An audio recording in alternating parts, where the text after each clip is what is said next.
Obrigado, obrigado aí. O vídeo pausou, mas já estou caminhando para o final. E eu quero, em nome de Jesus, convidar a você a, nesta noite, a entender que tudo isso que já foi ministrado ao meu coração e ao seu coração precisa ser uma evidência ao qual o Senhor requer de mim e você atenção para oração. Porque uma igreja que não ora, ela é morta espiritualmente. Viu? Se você faz parte de algum grupo que se diz cristão e não ora, irmãos, você não está na vibe certa, você não está no caminho certo, você está em uma perspectiva que desagrada o coração de Deus. Infelizmente. E em contraste, quanto a oração teria que ser continuada em ações de graça, mesmo em meio às adversidades da vida. Literalmente. Eu quero, em nome de Jesus, dizer para você que, de acordo com o texto em que lemos, duas coisas acontecem na vida da igreja quando está em prática a oração e a intercessão, está em prática as orações de graças, a intercessão de graça. E as coisas que acontecem em favor da oração é o seguinte, que nós devemos entender que a oração precisa ser feita pelos governantes. Consequência da oração proporciona em mim e em você, vou falar de novo, uma consequência da oração proporciona em mim e em você uma vida tranquila e mansa. Mas pastor, eu tenho orado tanto, mas não tem nada manso e tranquilo na minha vida não. Então preste atenção no que é este manso e tranquilo para a minha vida e para a sua vida. A expressão vida tranquila e mansa refere-se à ausência de perturbação exterior. Ou seja, se você está conectado com Deus, vivendo uma vida de adoração e oração, saiba que a sua vida exterior não vai ser perturbada, porque você está conectado com o Senhor. É esta vida tranquila ao qual o Senhor está nos chamando a viver. E é interessante que a mansa, a vida tranquila, é a ausência da perturbação exterior. E a mansa é sobre a perturbação interior. Porque, irmãos, refere-se à ausência dessa perturbação. Porque ao orar pelos perdidos, nós vamos aprender que refere-se a incluir os governantes. A orar no nosso interior inclui a igreja, que ela pode vivenciar certo nível de liberdade religiosa.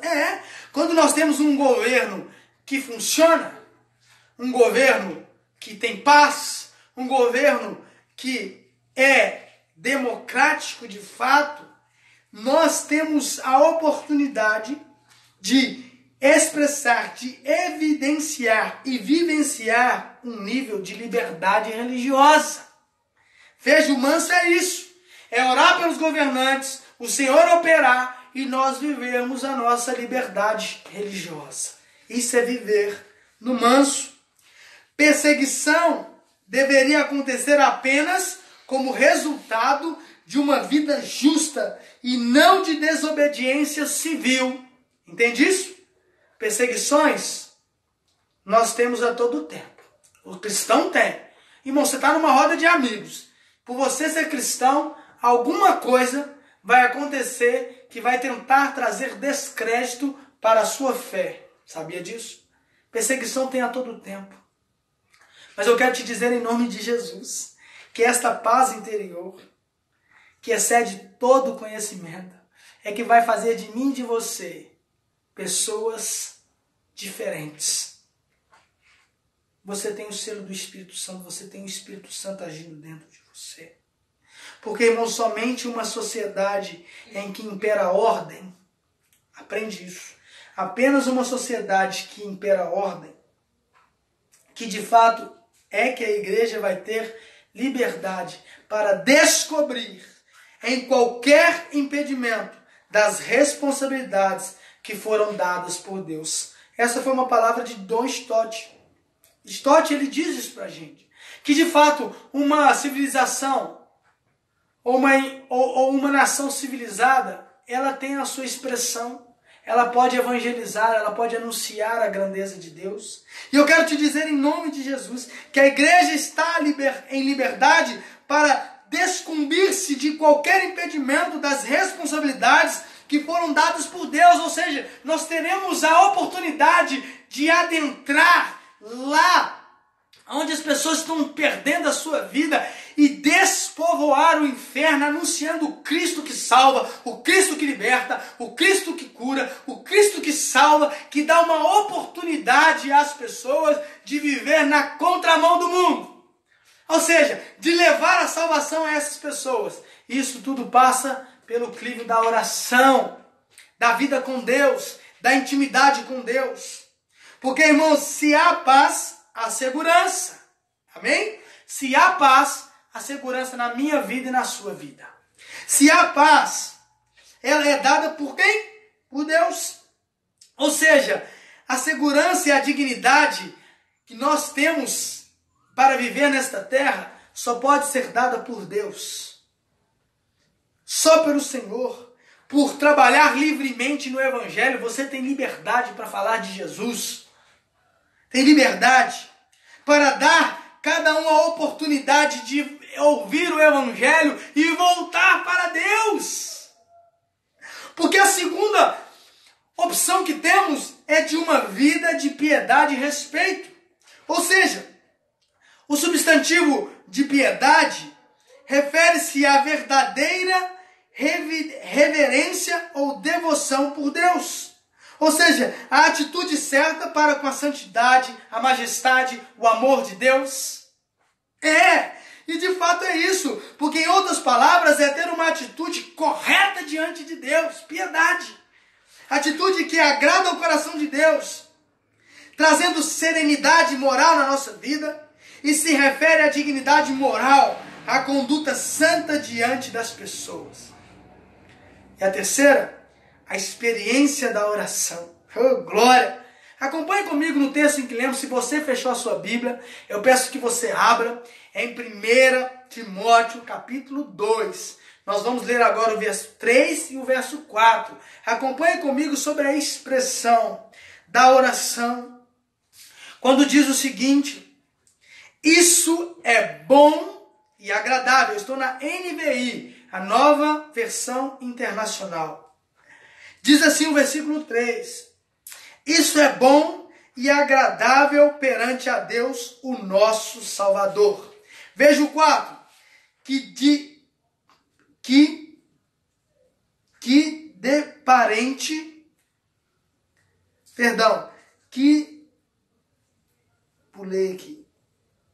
Que seja que todos os homens sejam salvos e chegam ao conhecimento da verdade. Veja, irmãos, a expressão da oração é essa.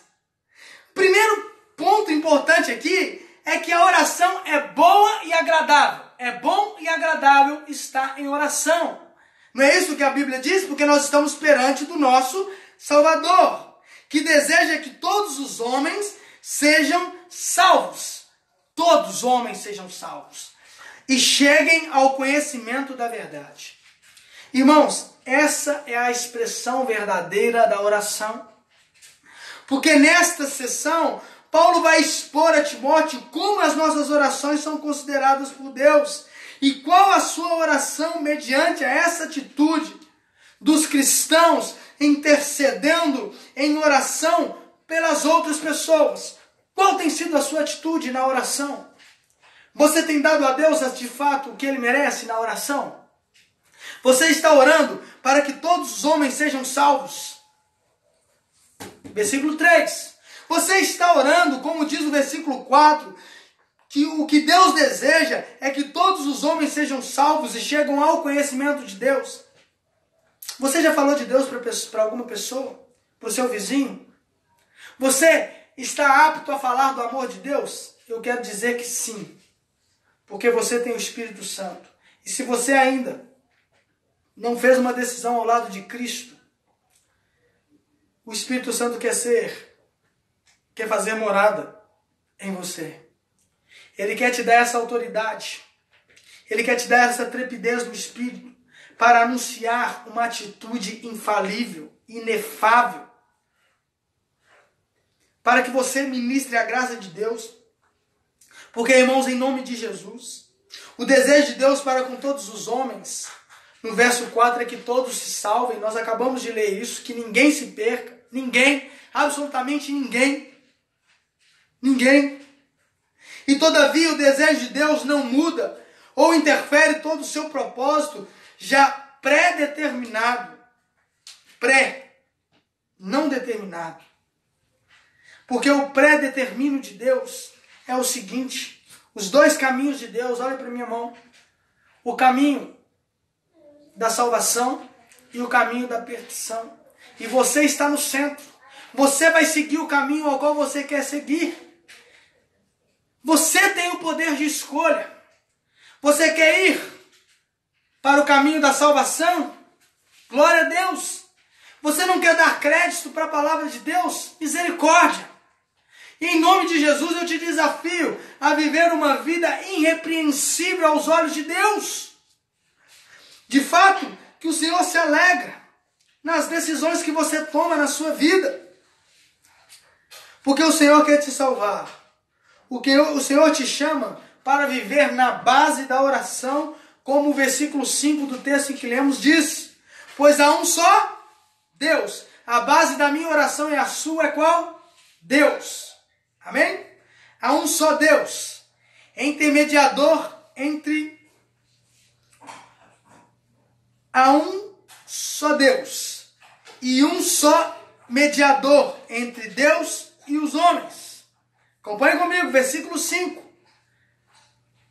Versículo 6 vai dizer: ao qual se entregou a si mesmo como resgate por todos.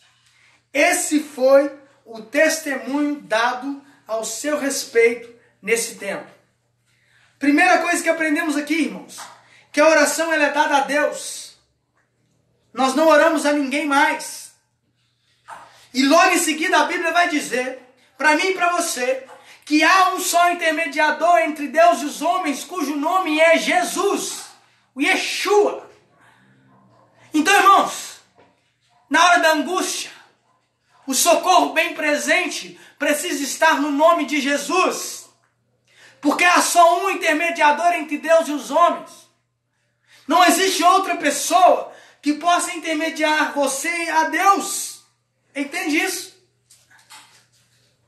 É claro a palavra do Senhor, porque a base da oração é Deus, é Jesus, porque o fundamento da nossa oração está construído sobre o pilar, a saber que há um só Deus, há um só mediador entre Deus e os homens, Cristo Jesus, o homem, o qual se deu a si mesmo em preço de redenção por todos, a ponto de nos mostrar ao qual a si mesmo um preço de morte de cruz, de testemunho ao seu tempo. Em outras palavras, a oração fundamenta-se em Jesus.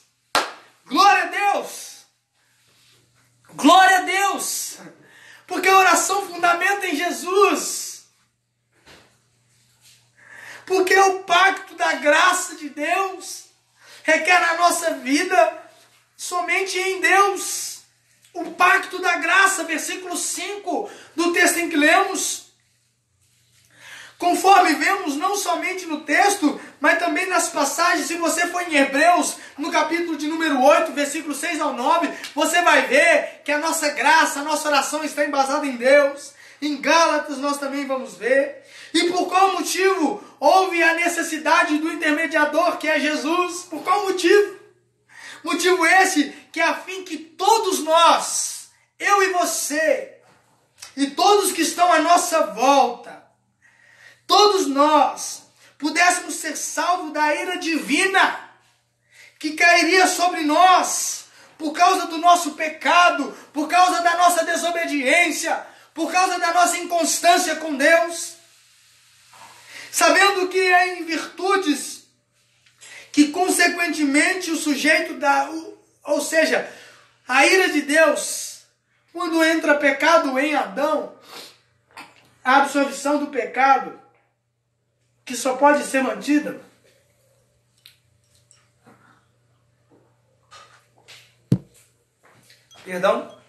só pode ser mantida em Jesus, porque essa graça salvífica me alcançou e alcançou você também. E eu quero, em nome de Jesus, te desafiar nesta noite, concluindo esta mensagem sobre estes versículos que lemos. Olha, rapidamente, o Senhor mostra, através do apóstolo Paulo, o que Timóteo precisaria fazer ali em Éfeso: combater as práticas heréticas, os ensinamentos incorretos da parte de Deus, chamando a Timóteo para botar aquele povo novamente para a oração, botando aquele povo de novo de joelhos, clamando ao Deus vivo, ao Deus que poderia resolver aquele problema. A ponto desta mensagem chegar a mim e até você hoje, eu quero, em nome de Jesus, concluir esta mensagem com você nesta noite, sobre o seguinte tema: que a perspectiva da oração precisa estar voltada em Deus, para o próximo. Entendeu? Em Deus, você e Deus, para Deus como forma de adoração, e em favor do próximo como ação de graça. Em nome de Jesus, os pilares da oração precisam ser uma evidência na sua vida. Uma oração sem ação, ela é morta. Ela não tem eficácia. Não adianta nada nós ficarmos falando palavras bonitas. Quando tivermos a oportunidade de ser bênção na vida de uma pessoa, nós recolhemos a nossa mão e fingimos que não é com a gente. Em nome de Jesus, é com você, é comigo, é com a igreja de Jesus. Precisamos dar uma resposta e trabalhar esses viés da oração como autenticidade, como prática, como algo relevante para o nosso tempo, relevante para a sua vida, para a sua família, relevante para a tua casa, em nome de Jesus. Entendemos que o nosso Cristo é o representante também e nos representa diante de Deus. E interessa a nós clamarmos a Cristo de todo o nosso coração, de toda a nossa alma. Porque a oração é uma atitude nobre do cristão. É uma atitude nobre daqueles que se importam uns com os outros, daqueles que se entregam uns pelos outros. Eu quero, em nome de Jesus, te convidar, aí mesmo onde você está, no lugar da sua casa, junto com a sua família, junto com todos que estão aí vendo, a clamar ao Senhor, a entregar ao Senhor em oração. E eu te peço, em nome de Jesus, feche os seus olhos agora, curve a tua cabeça. Eu quero concluir esta mensagem dizendo para você nesta noite que a oração, ela é de fato uma entrega com viés diferente. Tem aquela oração sua para com o Senhor, tem aquela oração para adoração a Deus, e tem aquela oração que faz você sair da sua zona de conforto e vai ao encontro das outras pessoas também. Ela é uma atitude extremamente importante, de olhos fechados. Deixar de orar é o mesmo que desprezar a cruz. Deixar de orar, entretanto, é o mesmo que todas as coisas não seriam capazes de acontecer diante dos olhos de Deus. É você dar descrédito a Deus. Deixar de orar implica em uma vida vazia. Deixar de orar implica em uma vida sem unção, sem poder de Deus, sem discernimento espiritual. Deixar de orar vai te levar ao esvaziamento espiritual. Deixar de orar vai te trazer um esfriamento, um congelamento. E não é essa a vontade de Deus para a sua vida.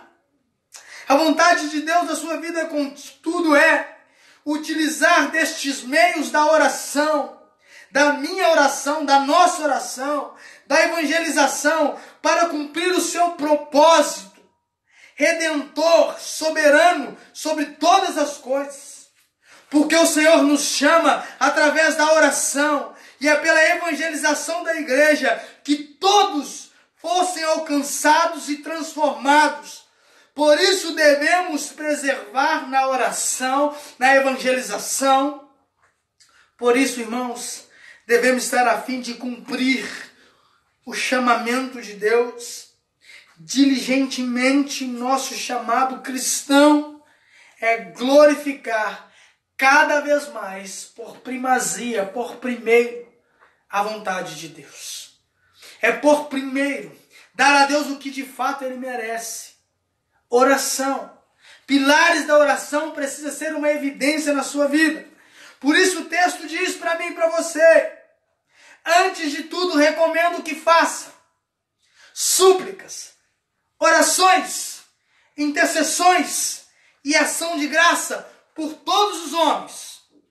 E finalizo com esta mensagem, dizendo para você que com tudo isso, encaixando-se na palavra de Deus, você está glorificando cada vez mais, de forma promissora, a Cristo Jesus na minha vida e na sua vida.